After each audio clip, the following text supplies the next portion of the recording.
Good afternoon, everyone. Thanks for joining us today. My name is David Davis. I'm a CSEP PIO. I'll be facilitating this webinar. I will be monitoring the chat throughout, so if you have any questions at all, feel free to enter them in the chat at any time.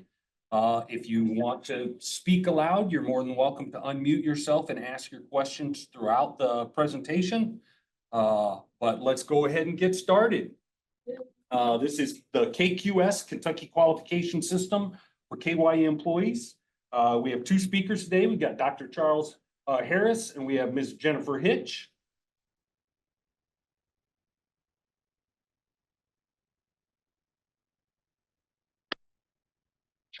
Charles or Charlie Harris started work at KYEM in October of 2022 to help guide the implementation of the National Qualification System, or NQS, in the Commonwealth of Kentucky. Prior to joining KYEM team, Charlie served 37 years in the Kentucky Army National Guard as an intelligence officer, receiving 2 Bronze Stars, Combat Action Badge, and the Legion of Merit, among other recognitions. Charlie is a graduate of Transylvania University, the National Intelligence University, the University of Charleston, and the University of Kentucky. Go Cats. We also have Jennifer Hitch, our state training officer. Jennifer started work at KYEM in December of 2022 as the state training officer. Prior to joining KYEM team, Jennifer was part of the Madison County Emergency Management team. While working with Madison County, she was the deputy director, working with agency and grant budgets, grant compliance, and training. And I'm going to turn it over to Charlie and Jennifer. Enjoy the presentation. It's great to be here. This is Charlie. Good afternoon, everyone. This is Jennifer. Let's move to the next slide. So today in our presentation puzzle, we have 4 pieces. And we're going to start out with what is KQS for those who may not know. And we ask you to, if you want, to ask questions anytime, or you can wait till the end. If you want to chat a question in, David will see it. He will let us know. So we'd like to have some interaction during the presentation since we can't really see you very well. And it's hard for us to gauge how effective we are. So please feel free to chime in and ask a question or make a comment at any time. So first, we'll start out with what is KQS, and this is. Did I do that? I think so. What is KQS? If we were here 2 years ago, I couldn't have defined this either. We would have not known what KQS is. This is really the we're almost meeting the 2nd year of KQS, so this is a relatively new program that has existed in the background a little bit, but now is coming to the forefront. And that's really why Jennifer and I are here today to present, is because KQS is really getting to get amplified, if you will, or out in the public some more.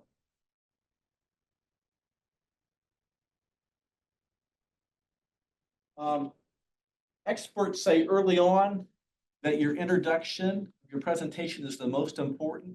There's a number of reasons, because some people may tune you out, they may have distractions. So it's important to have a slide early on that kind of gives the meat of the presentation. So Jennifer and I have done that with this slide here.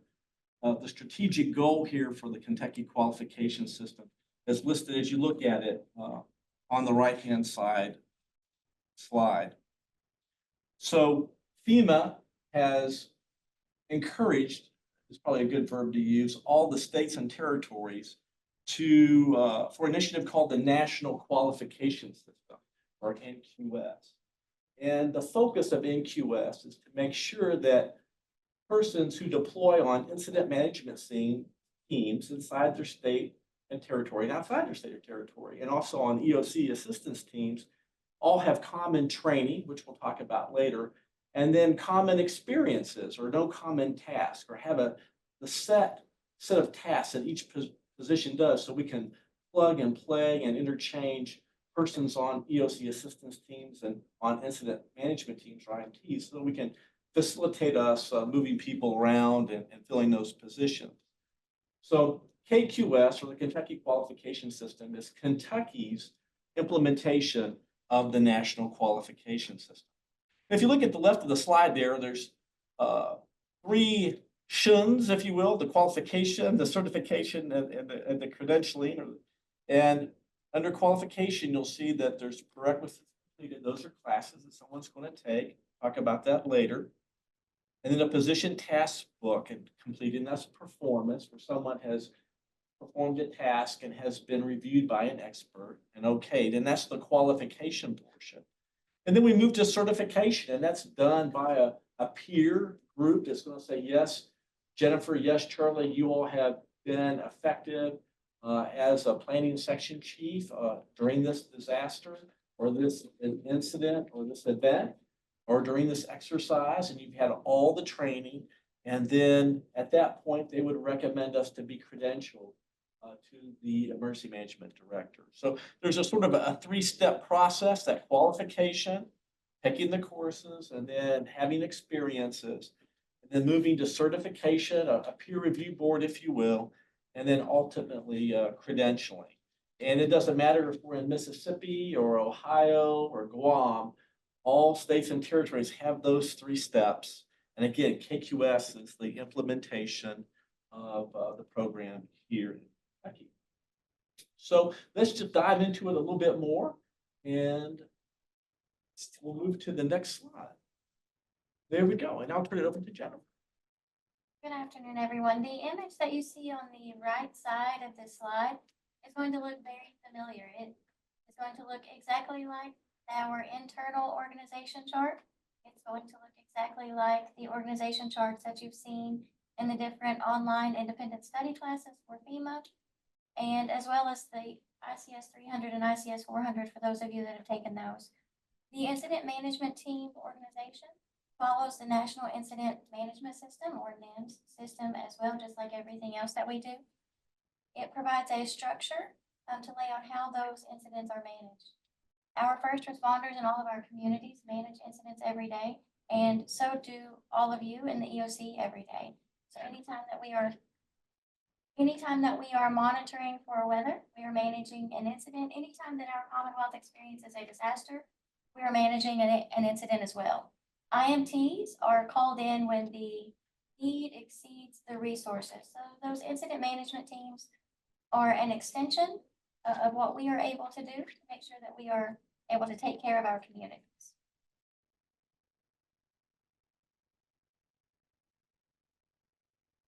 The SEOC assistance team positions, those positions aren't as far along in the progress of development as the incident management team positions. Due to that, FEMA Region 4 states have worked together to define and identify the most likely positions that we would be called upon to fulfill for each other in the instance that we were supporting our other FEMA Region 4 states. We are focusing on the state level first. This isn't really to a local EOC situation yet.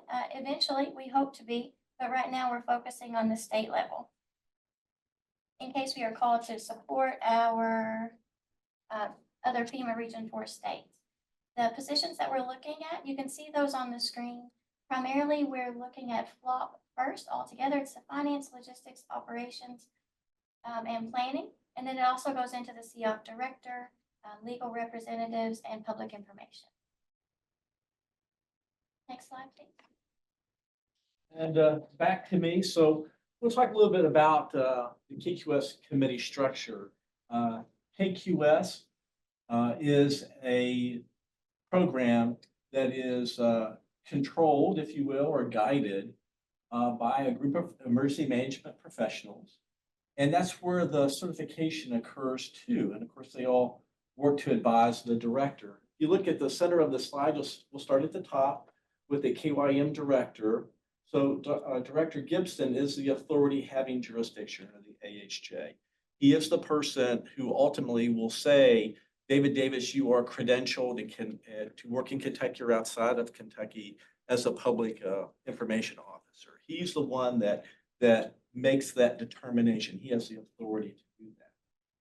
You look underneath him, you'll see an advisory committee, and probably the states that did this a little bit earlier than us found the usefulness in this, and all states have this today. And that's an interagency group of professionals who guide the implementation of KQS. So I'm sort of a coordinator. Jennifer, we're coordinators. We try to make it happen, but it's the advisory committee.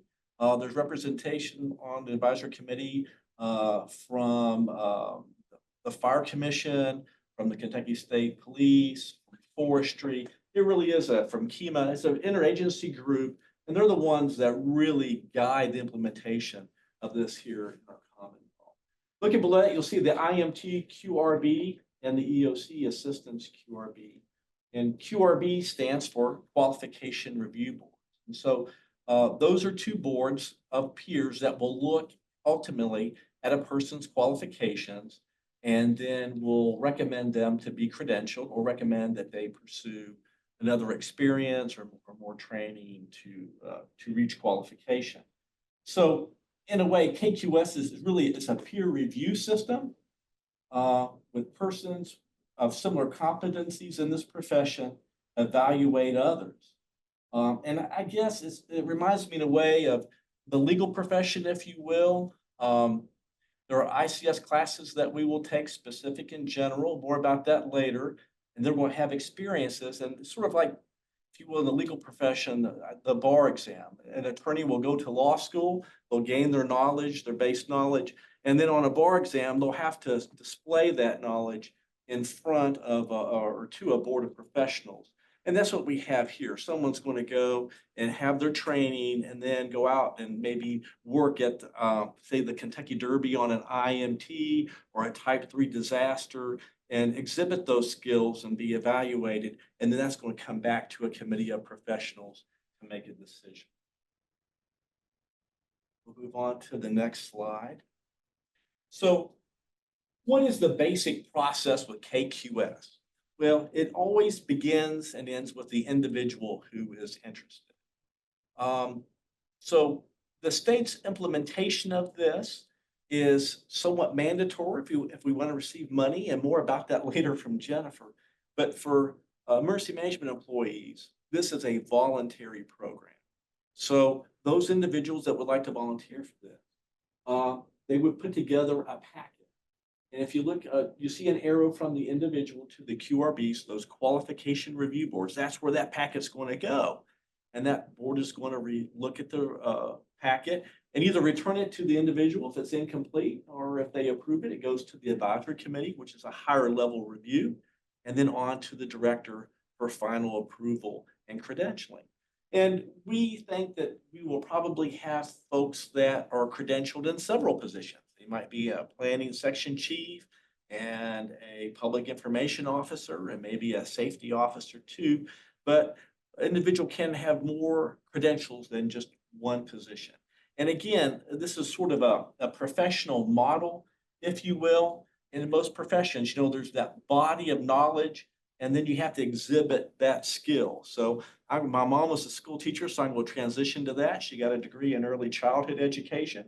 And then she had the student teach underneath a supervisory teacher, mentor, who made sure that she was a good teacher, right? So, and we have that model here. We have that base of knowledge that you have to learn, and then you have to exhibit and utilize that base of knowledge in your role.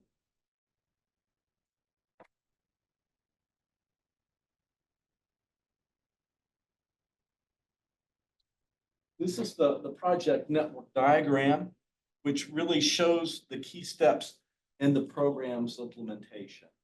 And I think it's important to show this slide, that this slide has affected a lot of people in our agency. And although Jennifer and I, we may be the most visible people, this program has touched a lot of people, and there's a lot of support, and a lot of people have done excellent work supporting this organization or this program in this organization. So I'm going to start at the hexagon on the left-hand side of the slide. You'll see begin NQS project. And that really began with Director Slinker back in September of 22. He made the decision that the agency should go ahead and implement the national qualification system.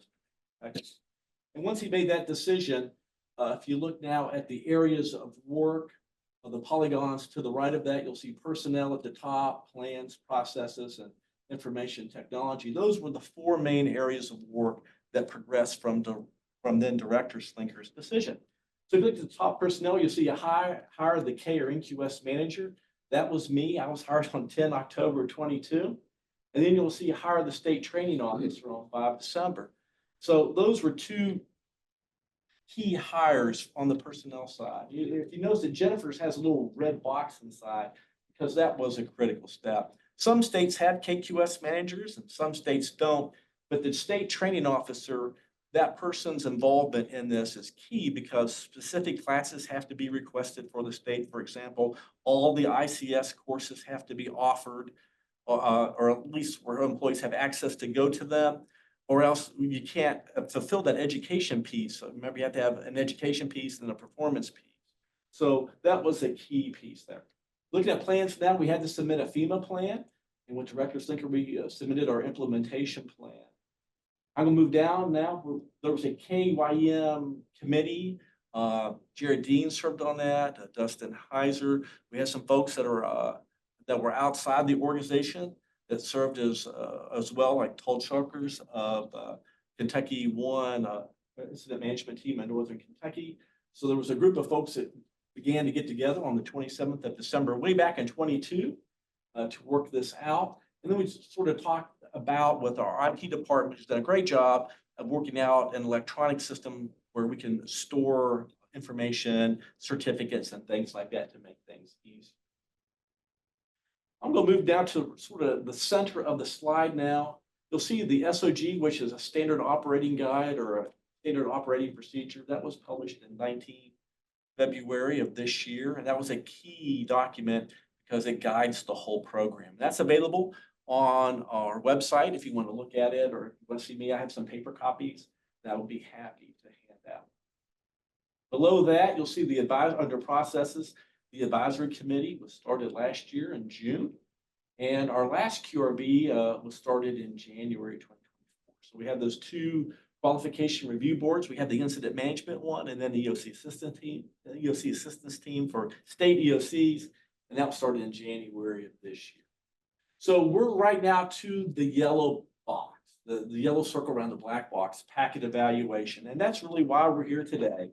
Is that we're getting ready to evaluate packets for those qualification review boards for folks that want to be certified and credentialed. And so that's going to make the program have a higher visibility. And that means that if you're listening today, you may have a higher expectation of receiving a question from someone outside the organization, an external or an internal customer.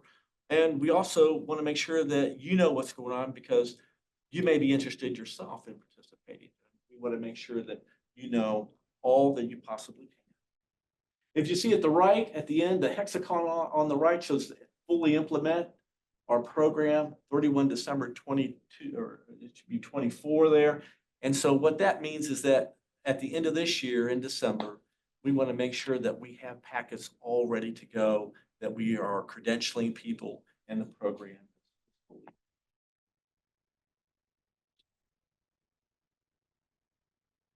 Now, we talked about what it is, and it's really important. And now this is the why. Why, if I'm listening to this, why is this important to me? Why should I be interested in the Kentucky qualifications?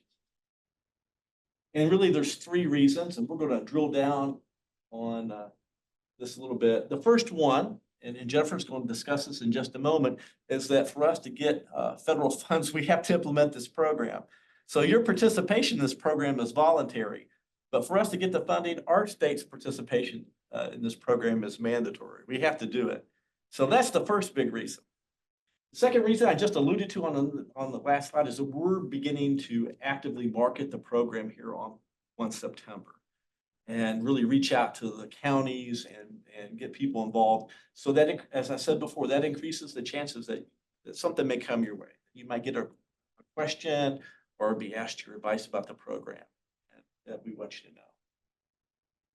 The third reason is that is really the ongoing professionalization of emergency management as a profession or field of study, and also with our state EOC.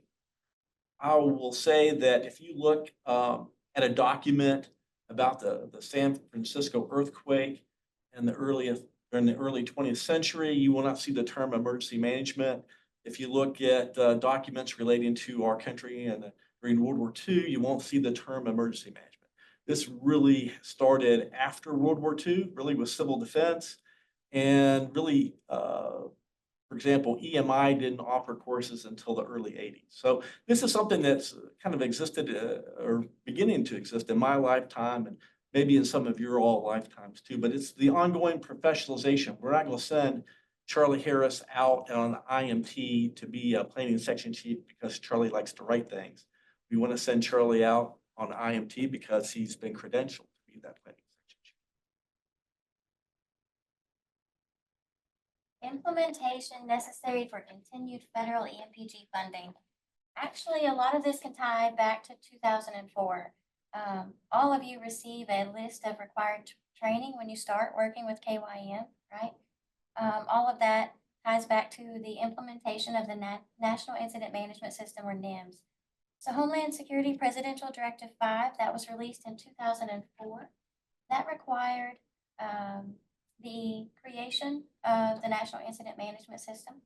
And that National Incident Management System was tied to EMPG compliance in 2006. The National Incident Management System itself was developed to assist in the initial response to disasters, right? And as emergency management continues to grow, continues to evolve, as a number of disasters continue to occur, then the response has been practiced, since 2006 in a tried and true fashion. We continue to grow on that. Now the focus is switching more to how do we manage those disasters? Not only how do we respond, but how do we manage that effectively to make sure that not only are we able to respond to the best of our ability, we're able to document and obtain reimbursement to the best of our ability, whether that's our home state or a different state. And that's kind of what the incident management team ties to for us on a regular basis. Our EMPG funding, most of the priorities that are required within that come from the national priorities in the 2022 to 2026 FEMA strategic plan. As the emergency situations continue to grow, so do FEMA strategic plans and goals. In fiscal year 21, we were required to include the Threat Hazard Identification Risk Assessment, the THIRA, in our EMPG funding. That moved to where we were required to link our EMPG investments to the gaps identified in our THIRA. And then in FY22, it grew a little bit more, and they required the development of a national qualification system plan. And that's really where KQS started. In FY23, it went to must. So in that notice of funding opportunity and in that strategic plan from FEMA, in FY23, the look at from FEMA turned into equity, climate resilience, and readiness, and the national qualification system turned into a must implement for recipients of that funding. So in order for us to continue to be compliant with our EMPG grant, we do need to implement the national qualification system. For us, it's the Kentucky qualification system across the state. And like Charlie mentioned, it's voluntary for employees to participate in, but it is mandatory for us as a state emergency management to implement that to maintain our compliance. As the THIRA, so to give us a little bit of an idea of where we may end up, at one point, 87.5% of our funding had to be linked to the THIRA gaps that were identified that was required for our projects. So our goals may continue to grow with FEMA as their strategic plan changes. Charlie, would you mind the next slide? So our EMPG funding for FY23, the federal award was a little over $5.5 million. For FY24, that funding dropped. It's a little under $5 million. However, our obligations do not decrease. The funding may have dropped, but our obligations to remain compliant did not drop. With FY23, we had a total of 41 KYEM positions that were funded in whole or in part by EMPG. And with FY24, we were at 45 KYEM positions funded in whole or in part by EMPG. So not only does many other aspects of our operation depend on EMPG funding and our maintaining compliance, so do several of our positions. Not only at the state level, around $2 million in federal EMPG funds are also sent to support the 120 counties of the Commonwealth as well.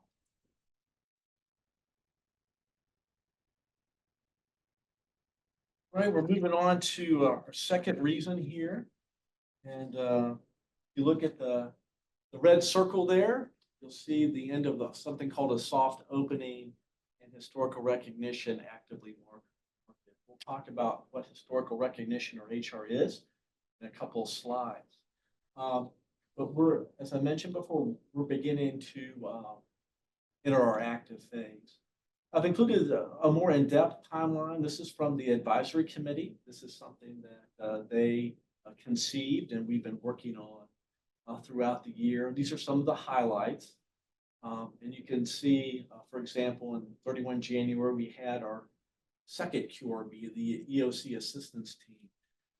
They met for the first time. Jennifer mentioned in an earlier slide that the IMT community was a little bit more developed in our state due to the 2 Type 1 disasters that we've had. So the IMT community was a little bit further along, and we made that our first and initial emphasis to recognize that we probably needed to have the IMT community more developed initially than the EOC system. And again, our goal for the end of the year on the right is to have our first historical recognition. I want to talk a little bit about professionalism. And so if you would look at like in Webster's dictionary or maybe the Oxford English Dictionary and looked up a profession, you would see something. I'm looking at the second arrow from the first arrow at the top, the second red bullet from the bottom from the top. It says an occupation with a body of knowledge acquired through training with professional norms. And so what we see with the national qualification system is that we see common training throughout all 54 states and territories that one has to attend to be credentialed and certified. And then also professional norms. There's something called a position task book, which we'll get into in a second, but there's common tasks. Every operations section chief in every state has the same task to perform. It doesn't really vary. That's really important. That really helps for mobilizations and deployments. Everybody knows what everyone is capable of doing. The second from the top is it can lead to certification and credentialing. We take training not for training's sake or have experiences for experience's sake, but it can lead to something. It can lead to a credentialing. And of course, that causes and creates more professionalism because it encourages folks towards a goal, and that common goal is shared across the country. And then the last piece, and it's easy to discount this, but this is, I think, really important, is that this is a national trend. The Carter administration created FEMA in 1979. So that wasn't that long ago. And EMI, who I love, had its first class about emergency management in 1981. So that was what, 40 years ago? And today, if you want to get a degree in, there's 180 college programs that are offered today. If you were to look 15 years ago for emergency management, there'd be nowhere near that many programs. So it's a growing field. There's a growing awareness. And in fact, the Department of Labor lists this as one of the growth industries due to perhaps climate change or the way our world is today, that there's a greater need today for emergency management professionals than there has been previously. So how do I get credentialed? We can't leave you hanging after talking about all this. This is a necessary part here to what do we need to do? And I don't think it's going to happen next year. I don't think it's going to happen next month, but I do expect in several years, if South Carolina or Florida seeks assistance from another state, I would imagine that they would ask for credentialing. That's where I think we're going. And if I deployed to Florida to help and I wasn't credentialed in a position, I would be considered a trainee. I think we're not there yet, but I think that's sort of where we're going. And now, let's take a look at some training. All right, the first step in how to get credentialed is the education that we're looking at. The courses that are required really depend on the credential that you're seeking. So when you're looking at that position task book, there will be specific courses that are required that are tied to that position. But there are also base courses that are required for any position that we're looking at. Many of those you have already taken as part of your NIMS compliance, so that is great. If this is something that you do decide to pursue, many of the introductory courses you already have. It will really depend on the position that you're looking at, what training ties directly to that position. Charlie mentioned deployment just a moment ago, talking about Florida and South Carolina.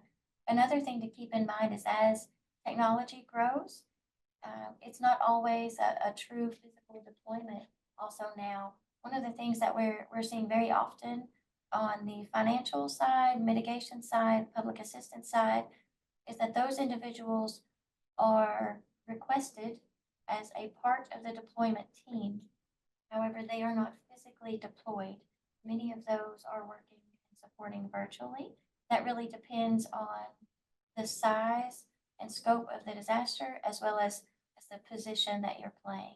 So if you are part of the finance section team, then you may be able to support from your home state. If you are the finance lead, they would most likely request that you're on site to ensure coordination with the command and general staff. Just wanted to give an example of some deployment options. You look at different sides of the house as well.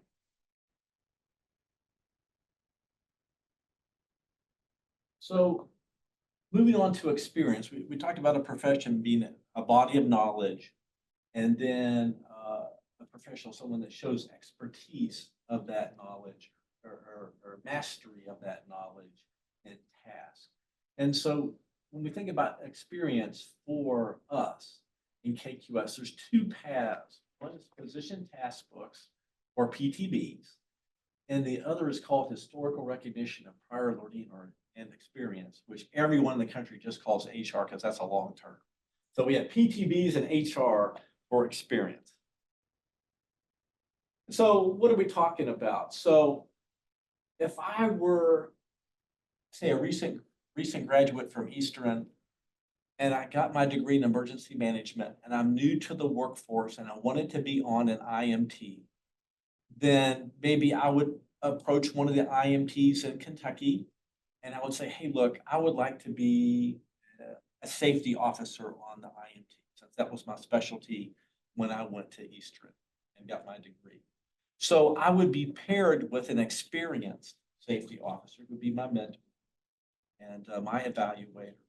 And then I would work that position task book, which talks about the position and all the tasks that I would have to do as a safety officer. And that person would evaluate me during an event or during an incident or during an exercise and give me feedback and coach, teach, and mentor me. Sort of similar to like being a student teacher. I'm gonna learn how to be a teacher, and then I'm gonna go somewhere and be a student. And so it's kind of that kind of situation. Now, historical recognition is different, and I'm looking at the names of who's here today. We have folks who've been in this profession for decades. So we don't want to give a PTB to someone who's been doing this for decades. We need them to be the coach and the mentor for others. So HR provides that option for those folks who've done this a long time to go ahead and get credit for the work that they've done and move ahead. Because someone who's already served effectively in like the type 1 disasters that we have recently had, the tornado and the flooding in Eastern Kentucky, those folks don't need to show or exhibit task mastery in those positions that they held on the IMT. They just have to document that they did it and go ahead and seek credentialing. So we're going to deep dive a little bit into a PTB, and I'll turn it over to Jennifer. A PTB, so we've talked about it quite a bit. That is a position task book. not that I could see if all of you did raise your hands, but how many people have filled out a 215 form when you're in the Emergency Operations Center? Or how many people have had to complete a checklist? A position task book is basically an extended checklist or an extended activity log. So the position task book is going to start with an administrative section where it's going to have your name, your position, your home office, your title, your agency, how to contact you. And it's going to move into what's called the task section. Task section is what really identifies what is required for the position that you're looking for. Those tasks can be demonstrated in different ways. The code column, you'll, in the example on the slide, you'll see E, F, and I believe that's I, or 1. My eyes aren't the greatest, so forgive me. But sometimes those tasks can be demonstrated via an exercise. Sometimes those tasks can be demonstrated during a deployment. So that code depends on how that task is being demonstrated. The sections on the right are for your evaluation record number and your evaluator initials and date. So like Charlie mentioned, those of you that have been doing this for quite some time and that we need you to be the mentors for the people that don't have that experience. When you're to that point, that's where you as an evaluator would initial and date to validate, yes, I witnessed this person complete this task. They met all of their required components, and I'm willing to sign off saying that they did that. When that position task book is complete, I don't want to go too far. I don't want to step ahead, but when the task book is complete, that's when it would be submitted. But there's several tasks for each position that you would need to work through before you were ready for that point. That's great. Talk about a great lead-in.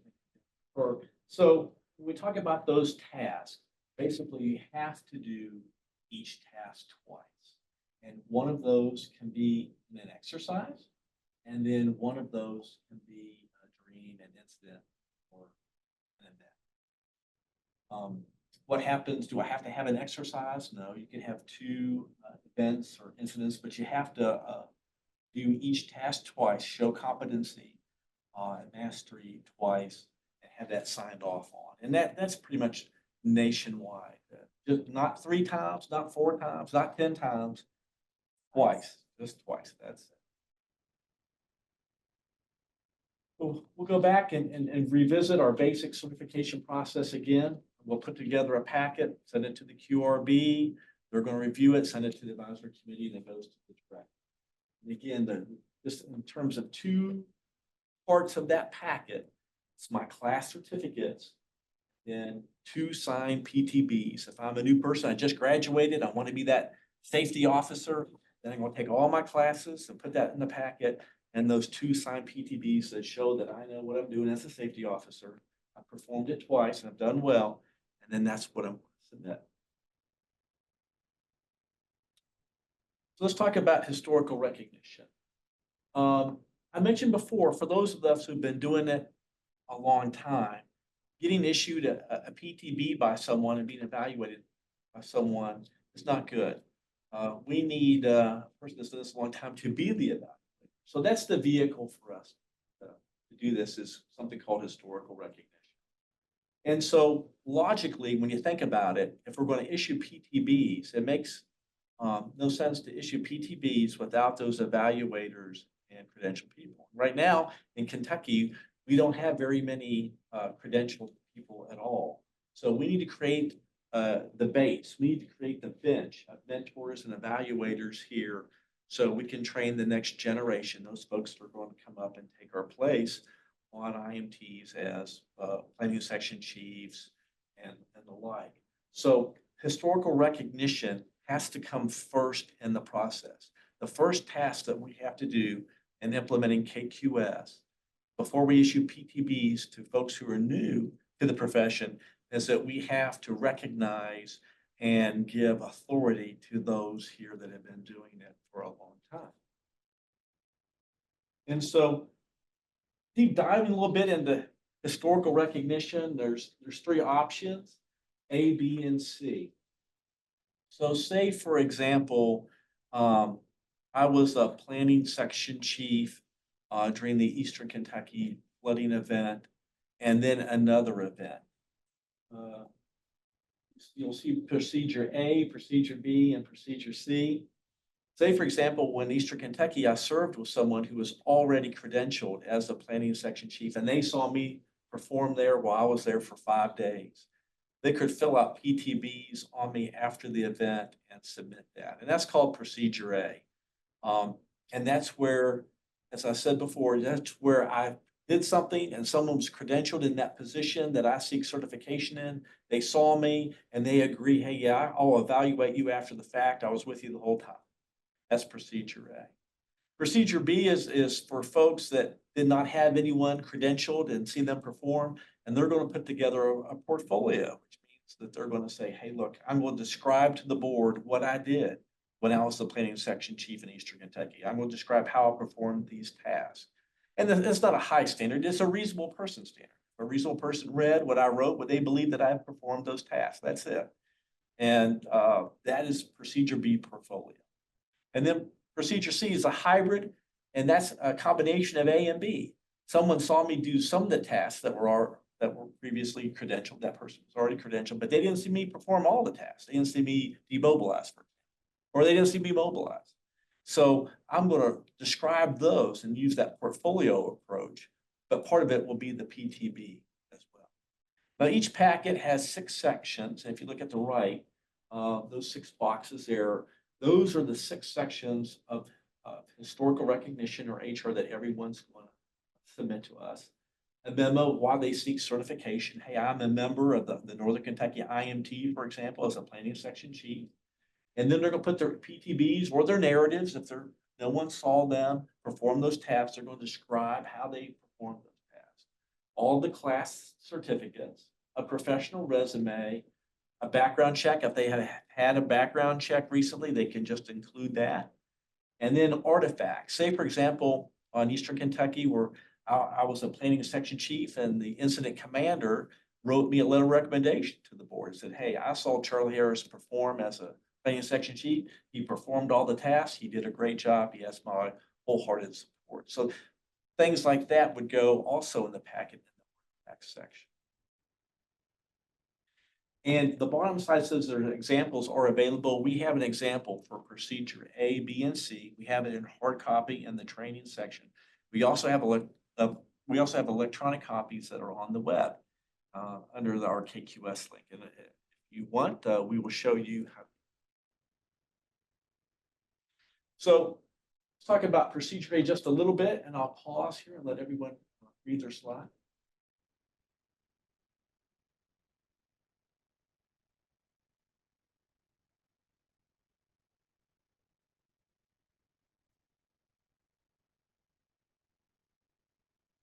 Now, I want everyone to remember the number 5, because that's how many years that the advisory committee and the QRBs have determined that we could go back. And that really is a standard that many states have nationwide. So we're going to go back for 5 years with procedure A. Look at those type 3 and higher disasters that we were a part of, that we were on an IMT or an EOC assistance team. And then if there's someone there who was credentialed in my position that saw me perform, then I'm going to ask them, would you mind, after the fact, going over that PTB with me and seeing just exactly what I did that you can evaluate me. So that's procedure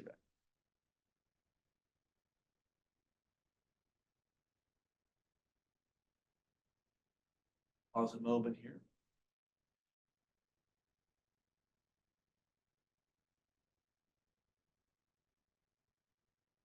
So with procedure B, it takes the longest. That's the takeaway from procedure B. I'm going to have to write what I did. And that some of the tasks for some of the positions, the list, there might be 30 tasks or so. So there's a little bit of writing with this one. And that is the primary detriment there. But in a way, we like it because it allows a way forward for those who did great work, but there was no one there who was credentialed that could evaluate. And then finally, C is the hybrid. I'll pause a moment for this one.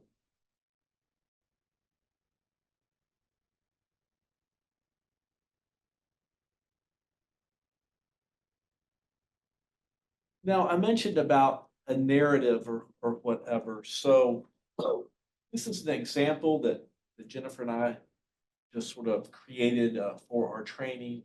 And you can see this is a person that is seeking a procedure, be portfolio or a hybrid, but these tasks were not evaluated during an incident, so they circled I. And then you can see where he says, hey, look, I have served in 2 type 3 incidents in the past 5 years, maintained a to-go kit.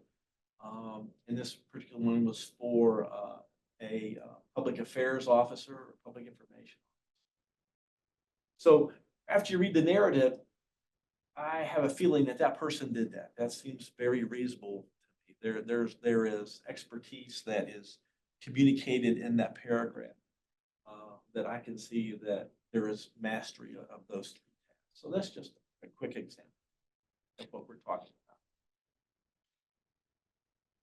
So how do you do procedure A, B, and C? And this might be if I've received questions so far about KQS, this is probably the most asked question for folks that seek historical recognition or HR is what procedure. And it really depends upon their experiences and who was with them, who was with her when she was there, who was with him.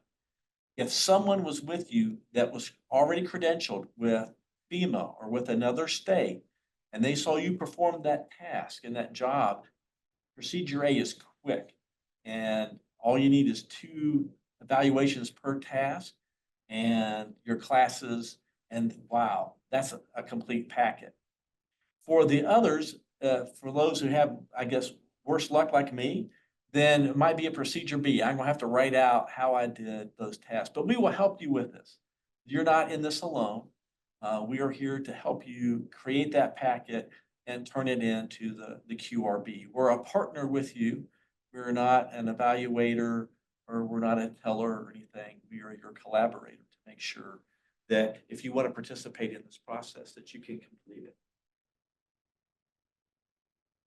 When you are ready to submit your package, that package would need to be submitted to the training section at training@ky-em.org. That is just to make sure that there are multiple people monitoring that mailbox and that we are able to process those in a timely manner. Those signatures do need to be wet or ink and scanned. And please don't forget that the Qualification Review Board may ask for an interview. If they have any questions or if they need clarification on anything in your packet, then they may be reaching out for more information from you after you submit. That brings us to our last piece of the puzzle today, summary and questions and answers. So the state's implementation of this program of NQS is mandatory for us to receive continued funding, and we're going to do that. But for you, this program is voluntary. And so I would like to encourage you, if you wish, if you want to serve on an IMT or EOC assistance team, you could complete this process. If you complete this process, that doesn't mean you have to do it. Doesn't mean that you have to go to Alabama or Mississippi or Owsley County. It just means that you can be credentialed in that position. And we will support you, as I mentioned before. We are collaborators with you and assisters to make sure that if you want to do that, that there. Now, we have to do historical recognition first. We're not ready to issue PTBs to folks that are new to this field because we don't have a bench. We don't have a group of evaluators and mentors that are already credentialed. Some states have done that, and FEMA has always some interesting terms, it seems, and they called that fruit from a poison tree. So to make sure that we don't have fruit from a poison tree, we want to make sure that for those that would like to be a safety officer, that we have a safety officer already credentialed here in the state, or 5 that we can assign out who want to serve as a mentor and a teacher to someone who's new in the field and would like to learn how to do that. So we are here to assist you in your journey if you wish to begin it. And now I think we're right about on time. 12:50, we have 10 minutes for questions, and I have some questions. And this was a lot to cover in 50 minutes, David. It was an absolute lot to cover, Charlie. Thank you. If anybody has a question, you may type that question into the chat and I will make sure that it gets answered. If you want to unmute yourself, you may do that. While you're thinking some up, I actually have a question. When we were responding to the floods, we EMAC'd in some people, and I specifically, we had a PIO from South Carolina that was in our JIC, and they were working on a task book. Do you foresee that people from Kentucky could actually get deployed after, let's say, a percentage of their task books is completed so that they can get more experience? Yes, I think so. I think that right now, I don't think that any state in Region 4 would ask for someone who's to be credentialed already, because we are pretty much in the same position as most other states here. We're just starting the process. Now, some states have already credentialed people. But yes, sir, I do think so that maybe I've only completed half of my position task book. I also think that if we deploy people to another state, that if they had someone that they would sign their task book to. And we had something that we've done for the first time, and Jared and Jennifer deserve a lot of credit for the CSEP exercise that we held in June. We did have evaluators from Florida who came and who signed off on position task books for the IMT, for the incident management team that was working that CSEP exercise. That was the first time that we have done that in the Commonwealth. And that we were taking that model and we're going to move that forward into next year, where when we have exercises, we will try to have people that are already credentialed there who can, sign off on our PTBs. Now, I also want to say is that if I go to South Carolina and there's no one there to evaluate me, I'm still going to take that PTB and I'm going to write down what I did, because I can use that with historical recognition. And that's what's the beauty about this program, is that if there's someone there to evaluate you, that certainly makes it easier. But if there's no one there, I can still reach certification by writing down what I did and then presenting that to the qualification. That makes sense. Jennifer, did I leave out anything? So it is important to note that individuals can only evaluate a position that they are certified in.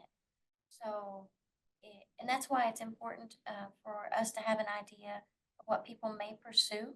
So in the last year and a half, we have tried to tailor our training and getting ready to tailor our exercises towards being able to support the needs for the position-specific training and the positions that our staff and our community will pursue. But that's also important to know when we're planning exercises and bringing in evaluators. And operations section chief may not be able to sign off on a public information officer. So it's important to know what roles we're trying to fill during those events. Excellent, thank you. We have a couple questions online. So we have Doug has asked, will KQS apply to our staff working SEOC activations? So yes, it will. For those that we'll see it in two ways. The first way that we'll see it is that if someone is deployed in our SEOC, say, for example, as one of those positions that Jennifer reviewed, that Region 4, we want to emphasize, like the director positions, for example, director of planning section, the FLOP. If it's one of those positions, that person can certainly use the position task book and annotate that and fill it out.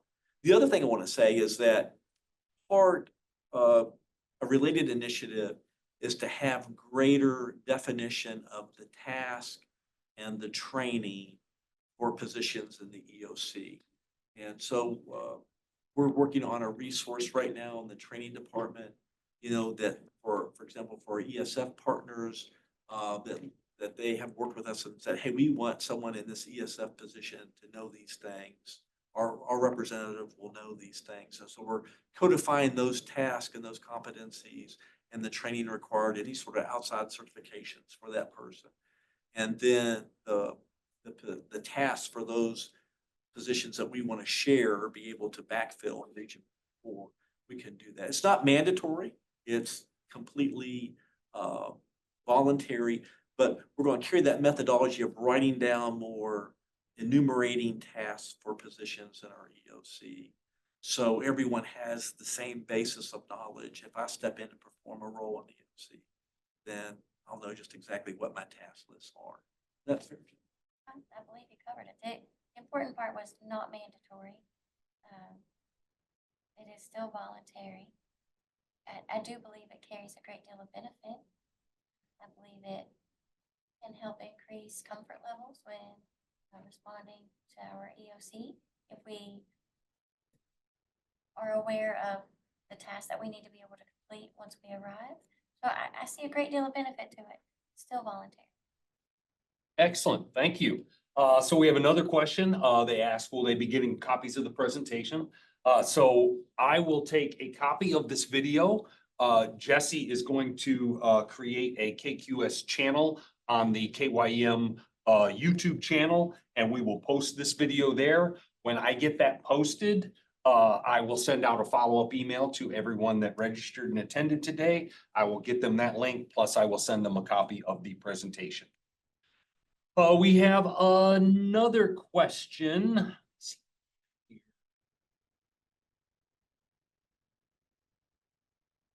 Oh, so I believe it is Patrick Compton said that they encouraged everyone to document their PTBs for the comms during the 2024 COMEX. That's great. Thank you. Thank you. That's very wise. Excellent. All right. And now I have a question from Brew, I believe. It says, if a staff member does not want to be part of KQS, can they still, or are they still able to work in the CI? Yes. Yeah, absolutely. Yes, 100%. absolutely. That's a major takeaway of our presentation. Excellent. KQS is not a requirement to work in, be in, support our CIOC at all, Or even be in emergency management. or even be an emergency manager.